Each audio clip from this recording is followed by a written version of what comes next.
Epstein फाईल्समुळे अनेक जगप्रसिद्ध नेते, वैज्ञानिक, सेलिब्रिटी आणि राजघराण्यातील व्यक्तींचा खूप मनाचा वाट्यावर आला आहे. 19 नोव्हेंबर 2025 रोजी अमेरिकन संसदेने एप्स्टीन फाईल्स ट्रान्सपरन्सी ॲक्टला मंजुरी दिली. याद्वारे कुख्यात गुन्हेगार जेफ्री एप्स्टीनच्या विकृतपणाचे पुरावे आणि ग्राहकाची माहिती असणाऱ्या 30 लाख पानाच्या दस्तावेजाला सार्वजनिक करण्यात आले. या कागदपत्रातून खळबळजनक खुलासे होत आहे. यामध्ये लहान मुलींचे शोषण, अत्याचार आणि त्यांचे मांसभक्षण केल्याचे उघडकीस आले आहे. हा गुन्हा जगातील महान मानल्या जाणाऱ्या व्यक्तींकडून करण्यात आल्याचे दिसल्यामुळे जगभरात संतापाची लाट पसरली आहे.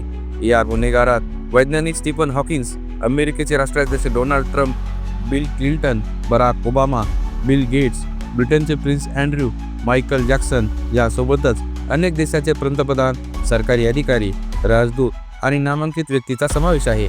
अमेरिकन सरकारकडून 2019 साली जेफ्री एप्स्टीनने तुरुंगात आत्महत्या केल्याचे जाहीर केले, तरीही त्याच्या मृत्यूबद्दल शंका उपस्थित करण्यात येत आहे. 2021 साली एप्स्टीनच्या गुन्ह्यात सहभागी असल्याच्या आरोपातून त्याच्या प्रेयसीला 20 वर्षाची शिक्षा सुनावण्यात आली.